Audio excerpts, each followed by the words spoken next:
नमस्कार। राज्य शिक्षा शोध एवं प्रशिक्षण परिषद पटना में आपका स्वागत है। प्यारे बच्चों, पिछली कक्षा में हम लोगों ने अध्याय 4 के परमाणु संरचना के अभ्यास के पाठ के अंत में दिए गए अभ्यास प्रश्नों को कर रहे थे। उन प्रश्नों को करते हुए हम लोग कुछ प्रश्न बाकी रह गए थे। आइए आज बचे हुए प्रश्नों को भी हम करते हैं और इस पाठ को समाप्ति की ओर ले चलते हैं। प्रश्न आपके सामने है कि अगर ब्रोमीन परमाणु के दो समस्थानिकों ब्रोमीन 35 और 79 49.7% है तथा एक ब्रोमीन जिसका कि परमाणु संख्या 35 और परमाणु द्रव्यमान 81 है, वह 50.3% के रूप में है। तो ब्रोमीन परमाणु के औसत परमाणु द्रव्यमान की गणना कीजिए। बच्चों, प्रकृति में ब्रोमीन अलग अलग समस्थानिकों के रूप में मौजूद है और यहाँ पर दिखाया गया है कि वैसा ब्रोमीन जिसका कि परमाणु संख्या 35 परंतु द्रव्यमान संख्या 79 हो, वो प्रकृति में 49.7% मौजूद है। और दूसरा एक ब्रोमीन का समस्थानिक जिसकी कि परमाणु संख्या 35 लेकिन द्रव्यमान उसका 81 है, वह 50.3% के में रूप में मौजूद है। तो ब्रोमीन परमाणु का औसत परमाणु द्रव्यमान की गणना करना है।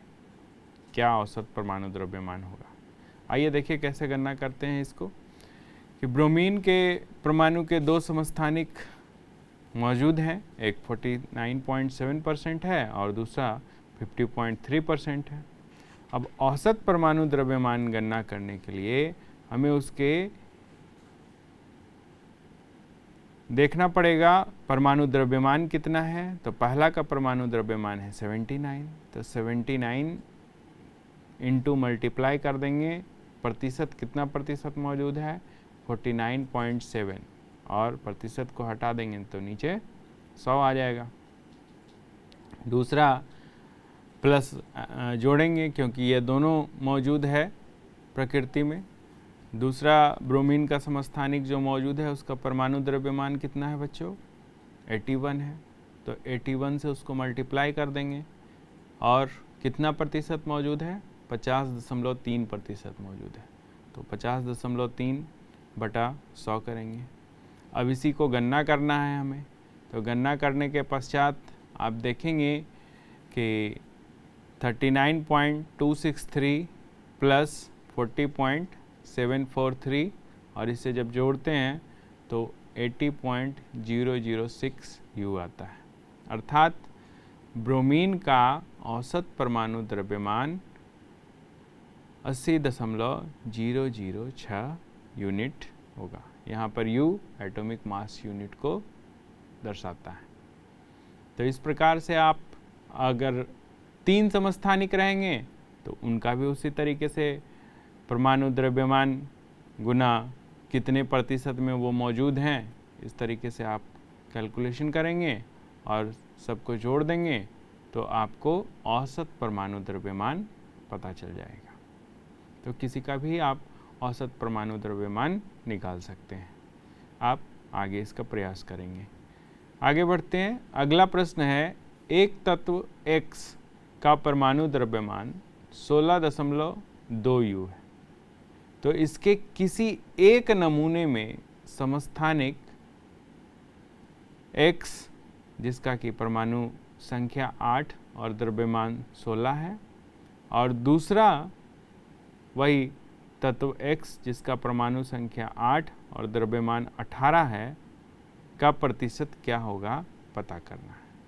इस क्वेश्चन को ऐसे समझिए कि एक तत्व दिया गया है जिसका परमाणु द्रव्यमान 16.2 U है और इसके दो समस्थानिक है। अब पूछ रहा है कि कितना कितना प्रतिशत होगा। जस्ट पहले वाला क्वेश्चन का उल्टा हो गया। यहाँ पे परमाणु द्रव्यमान दिया गया है और प्रतिशत पूछा जा रहा है। पहले में प्रतिशत दिया गया था, आपको औसत परमाणु द्रव्यमान निकालना है। तो देखिए इसको कैसे बनाते हैं। मान लेते हैं कि एक नमूना जो X दिया गया है जिसका कि परमाणु द्रव्यमान 16 है, उसका प्रतिशत P मौजूद है। तो दूसरा जो परमाणु द्रव्यमान जिसका 18 है X का, उसका प्रतिशत 100 में से घटा देंगे, 100 माइनस P हो जाएगा। अब फिर आपको उसी तरीके से चलना है जैसे पहले वाले प्रश्न में किए थे। अब औसत द्रव्यमान यहाँ पर 16.2 हो जाएगा और परमाणु द्रव्यमान 16 वाले का P प्रतिशत मौजूद है, तो 16 इंटू P/100 करेंगे। और दूसरा 18 जिसका परमाणु द्रव्यमान है उसका 100 माइनस P प्रतिशत मौजूद है, तो 100 माइनस P/100 करेंगे। अब इसको कैलकुलेट करना है, तो बाएं साइड में LHS में 16.2 रहने देंगे और इधर कैलकुलेट करते हैं RHS में, तो 16P/100 प्लस उसे गुना करते हैं तो 1800 माइनस 18P डिवाइडेड बाय 100 हो जाएगा। अब इसको और कैलकुलेशन करते हैं तो ये भिन्न का जोड़ की तरह हो गया।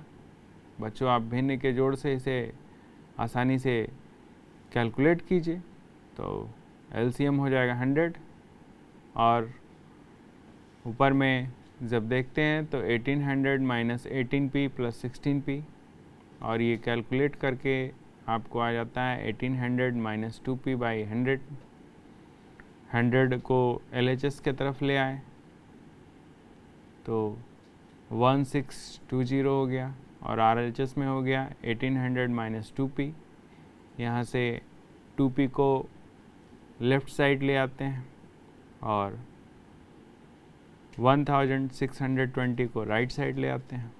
तो इस प्रकार से हमें 2P इक्वल टू 180 मिलता है और P बराबर 180 डिवाइडेड बाई 2 जो कि 90% है।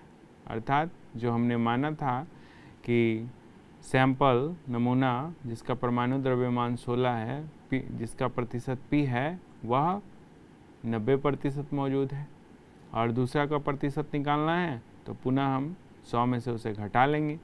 तो वह तत्व जिसका परमाणु द्रव्यमान 16 है प्रकृति में 90% मौजूद है और जिसका परमाणु द्रव्यमान 18 है वह 100 में से 90 चला गया तो 10% मौजूद है। तो इस प्रकार से आप आसानी से इस प्रश्न को सॉल्व कर सकते हैं। अगले प्रश्न देखते हैं। यदि तत्व का Z बराबर 3 हो तो तत्व की संयोजकता क्या होगी? तत्व का नाम भी लिखिए। बताइए इसको। सॉल्यूशन की तरफ चलते हैं। देखिए इसका सॉल्यूशन क्या है। Z बराबर 3 का अर्थ है उस तत्व की परमाणु संख्या 3 है। अब जब परमाणु संख्या 3 है तो इसका इलेक्ट्रॉनिक विन्यास हम लोग कर सकते हैं, क्योंकि जितना परमाणु होता है उतना ही इलेक्ट्रॉन होता है। तो इस तत्व का इलेक्ट्रॉन भी 3 होगा और इसका इलेक्ट्रॉनिक विन्यास हो जाएगा 2 और 1, अर्थात पहली कक्षा में 2 इलेक्ट्रॉन और दूसरी कक्षा में एक इलेक्ट्रॉन। तो इसकी बाह्यतम कक्षा में इलेक्ट्रॉनों की संख्या 1 हो गई, तो इसकी संयोजकता 1 हो जाएगी।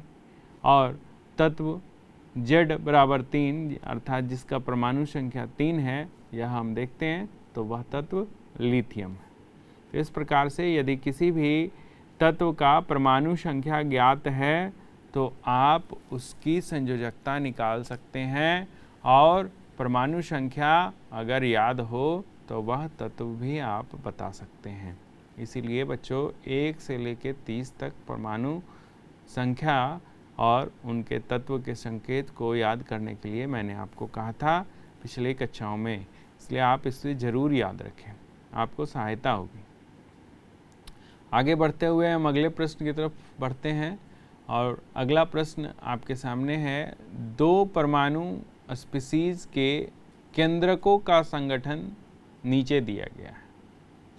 अब देखिए यहाँ पर एक परमाणु X है और दूसरा परमाणु Y है और X के परमाणु में प्रोटॉनों की संख्या 6 है और न्यूट्रॉनों की संख्या भी 6 है, जबकि Y परमाणु के अंदर प्रोटॉनों की संख्या 6 है और न्यूट्रॉनों की संख्या 8 है।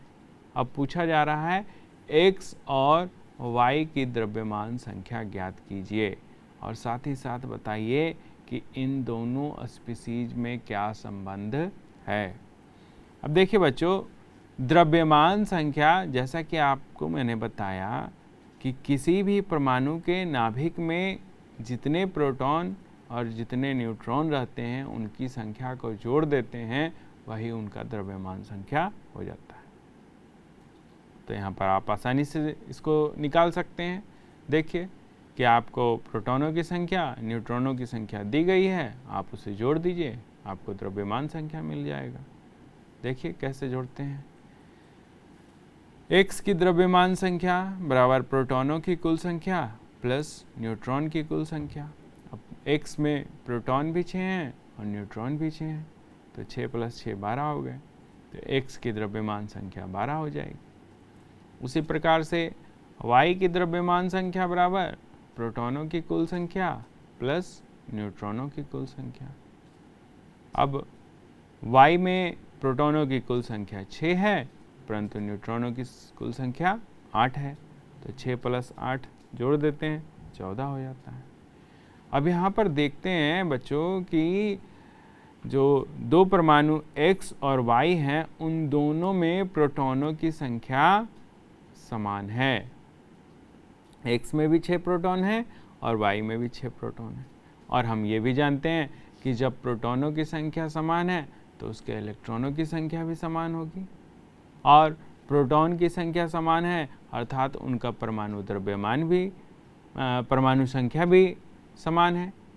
तो ये दो परमाणु स्पीसीज x और y हैं जिनकी परमाणु संख्या समान हो गई और द्रव्यमान संख्या भी हमने निकाला, ये भिन्न भिन्न हो गई, अर्थात ये दोनों की परमाणु संख्या समान और द्रव्यमान संख्या भिन्न भिन्न, अर्थात ये दोनों समस्थानिक हो गए। तो x और y क्या हो गए बच्चों? समस्थानिक हो जाएंगे, क्योंकि इनकी परमाणु संख्या समान है और द्रव्यमान संख्या अलग अलग है। उम्मीद कर रहे हैं आप लोग को समझ में आ रहा होगा और बहुत आसानी से ये सारे प्रश्न आपको समझ में आ रहे होंगे, ऐसा उम्मीद है। और आप थोड़ी ध्यान लगा के पढ़ेंगे तो इसे आसानी से आप कर सकते हैं। और इसी क्रम में बढ़ते हुए अगले प्रश्न की तरफ हम लोग चलते हैं। अब यहाँ पर बच्चों ट्रू और फॉल्स लिखा हुआ है, कौन सही है और कौन गलत है इसे करना है। जे टॉमसन ने यह प्रस्तावित किया था कि परमाणु के केंद्रक में केवल न्यूक्लियॉन्स होते हैं। बच्चों यह बिल्कुल गलत है, क्योंकि टॉमसन ने तो ऐसा कभी कहा ही नहीं था।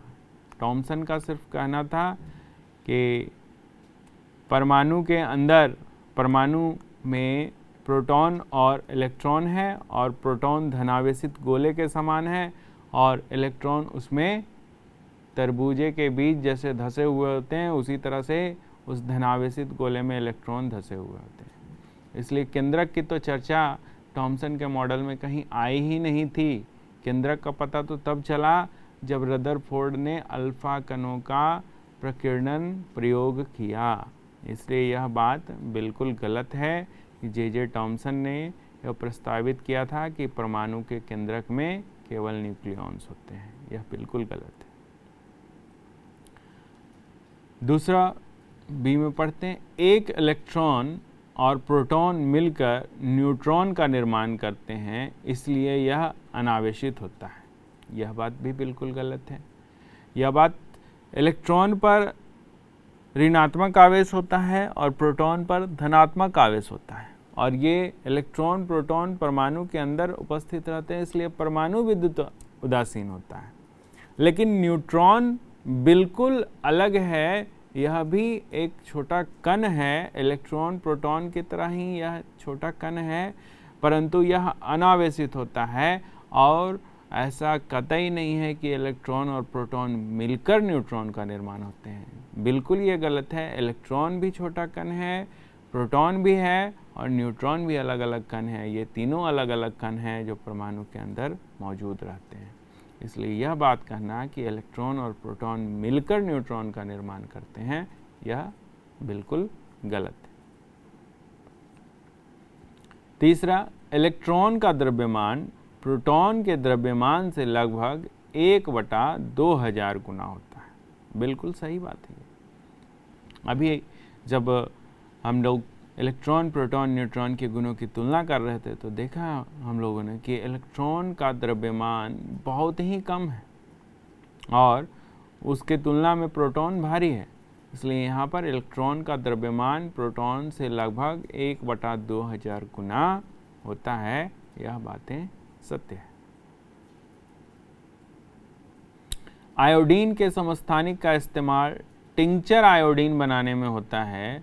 इसका उपयोग दवा के रूप में होता है। देखिए, इसमें एक चीज़ तो सही है, टिंचर आयोडीन दवा के रूप में इस्तेमाल तो होता है, लेकिन टिंचर आयोडीन बनाने में आयोडीन के समस्थानिक का उपचार नहीं किया जाता है। आयोडीन का समस्थानिक का उपयोग घेंघा रोग के उपचार में किया जाता है, जैसे अभी हमने समस्थानिकों के उपयोग को पढ़ा था। इसलिए आयोडीन के समस्थानिक का इस्तेमाल घेंघा रोग के उपचार में किया जाता है, टिंचर आयोडीन बनाने में नहीं होता है। और टिंचर आयोडीन एक दवा के रूप में इस्तेमाल की जाती है क्योंकि ये एंटीबैक्टीरियल है, इसलिए यहाँ पर इसमें जो पूरा लिखा गया है वो पूरी बातें सत्य नहीं है। आयोडीन के समस्थानिक का इस्तेमाल टिंचर आयोडीन बनाने में नहीं होता है, इसलिए यह गलत हो जाएगा। अब आगे बढ़ते हुए अगले प्रश्न की तरफ देखते हैं। अगला प्रश्न आपसे सही और गलत के सामने चिन्ह लगाने के लिए कह रहा है। आपको बताना है कि 4 ऑप्शन दिए गए हैं, उसमें किस में सही है। प्रश्न है, रदरफोर्ड का अल्फा कण प्रकीर्णन प्रयोग किस खोज के लिए उत्तरदायी था? तो बच्चों, रदरफोर्ड का अल्फा कण प्रकीर्णन प्रयोग को आप ध्यान दीजिए। क्या किया गया था इसमें प्रयोग में? एक सोने की पतली पन्नी पर अल्फा कणों से बम्बार्डमेंट करवाया गया था और इसमें क्या हुआ था कि अधिकांश अल्फा कण जो है वह पार निकल गए थे और इससे यह पता चला था कि परमाणु का अधिकांश स्थान खाली है, परंतु कुछ अल्फा कण जो है टकरा के 180 डिग्री से बहुत कम अल्फा कण टकरा के वापस आए थे। इससे यह पता चला कि इस परमाणु के बीच में कुछ है जिससे वह टकरा के वापस आया है। तो अब आप बताइए कि इसका उत्तर क्या होना चाहिए था। अल्फा कण प्रकीर्णन से क्या पता चला हमें? इलेक्ट्रॉन का पता चला, प्रोटॉन का, न्यूट्रॉन का या परमाणु केंद्रक का? तो इसमें आइए उत्तर देखते हैं क्या है। उत्तर परमाणु केंद्रक, बिल्कुल सही आपने जवाब दिया। इससे परमाणु केंद्रक का पता चला था। अगला प्रश्न 16 की तरफ प्रश्न अगला देखते हैं, उससे देखते हैं कि क्या पूछा जा रहा है। एक तत्व के समस्थानिक में होते हैं। अब एक तत्व के समस्थानिक में क्या होते हैं? तो समस्थानिक तो हम समझ लेते हैं पहले कि वैसे तत्व, एक ही तत्व के 2 परमाणु जिनकी परमाणु संख्या समान है, द्रव्यमान भिन्न भिन्न है। ठीक है, अब क्या होगा उसमें? समान भौतिक गुण, भिन्न रासायनिक गुण, न्यूट्रॉनों की अलग अलग संख्या या भिन्न परमाणु संख्या। देखिए, समान भौतिक गुण और अलग अलग संख्या ये सब आप देख सकते हैं। तो यहाँ पर सबसे सही उत्तर इसमें होगा न्यूट्रॉनों की संख्या अलग अलग होने के कारण ही उनका द्रव्यमान अलग अलग होता है। क्यों? क्योंकि न्यूट्रॉन की संख्या अलग होगी तो परमाणु, प्रोटॉनों की संख्या और न्यूट्रॉनों की संख्या मिलकर परमाणु द्रव्यमान बनाएंगे और द्रव्यमान संख्या अलग अलग हो जाएगी। इसलिए एक तत्व के समस्थानिक में न्यूट्रॉनों की संख्या अलग अलग होगी। अगला प्रश्न देखते हैं। क्लोराइड माइनस आयन में संयोजकता इलेक्ट्रॉनों की संख्या क्या है? बच्चों, क्लोरीन की परमाणु संख्या 17 होती है, अर्थात उसमें 17 इलेक्ट्रॉन मौजूद है। लेकिन जब क्लोरीन एक और इलेक्ट्रॉन लेके आयन के रूप में बदल जाता है तो यह Cl- आयन हो गया।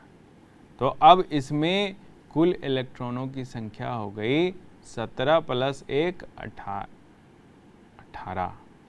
अब 18 कुल इलेक्ट्रॉनों की संख्या है, ऑप्शन में भी 18 है, आप 18 मत मार देना। इसे 18 को हमको अलग अलग कक्षाओं में रखना होगा। तो इसको कैसे रखेंगे? 2 8 8, पहली कक्षा में 2, दूसरी कक्षा में 8, तीसरी कक्षा में 8।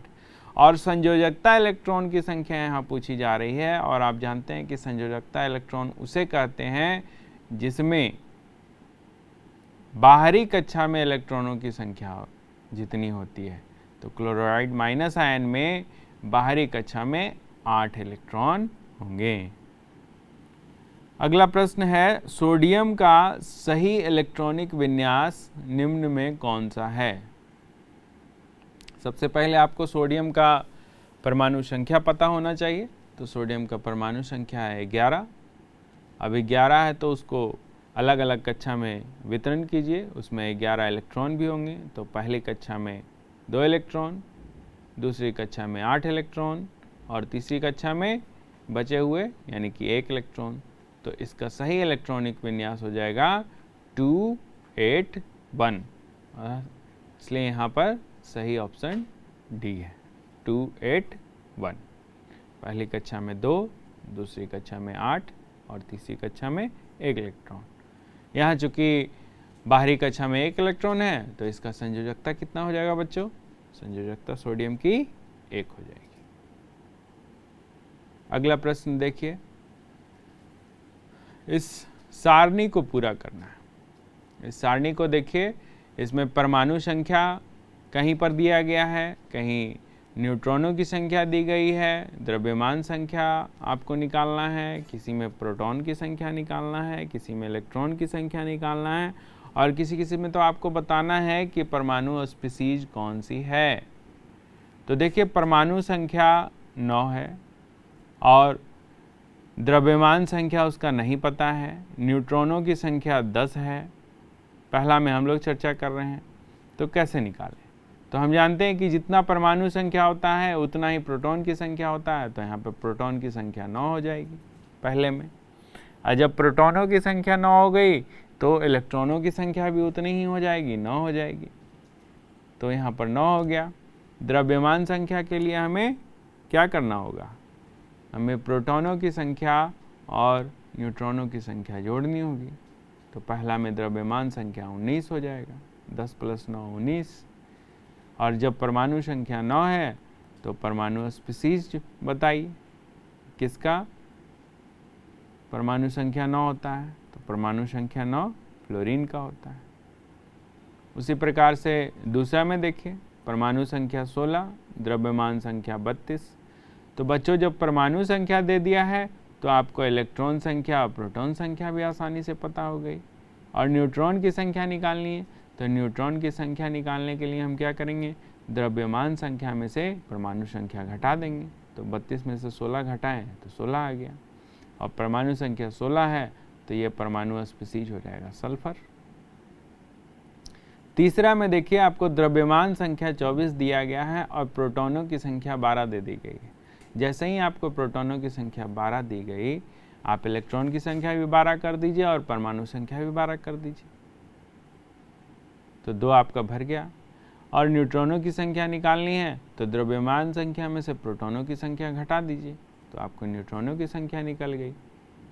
और यह परमाणु संख्या आपको पता है 12, तो 12 किसका होता है? मैग्नीशियम का। तो यह परमाणु स्पीसीज मैग्नीशियम हो जाएगा।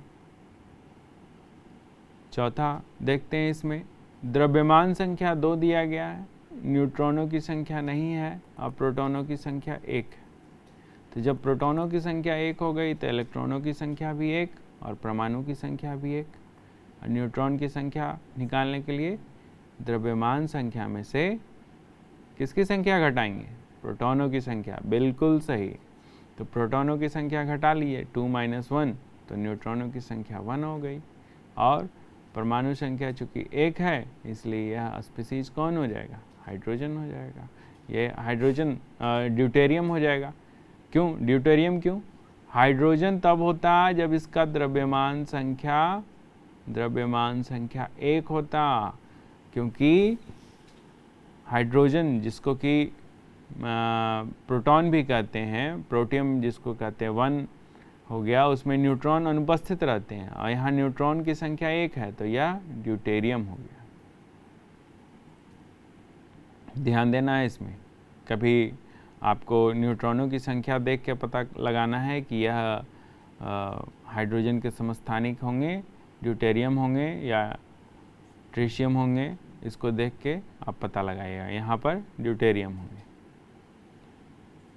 लास्ट में द्रव्यमान संख्या 1 है और न्यूट्रॉनों की संख्या 0 और प्रोटॉनों की संख्या 1 है। देखिए यहाँ पर पुनः आ गया।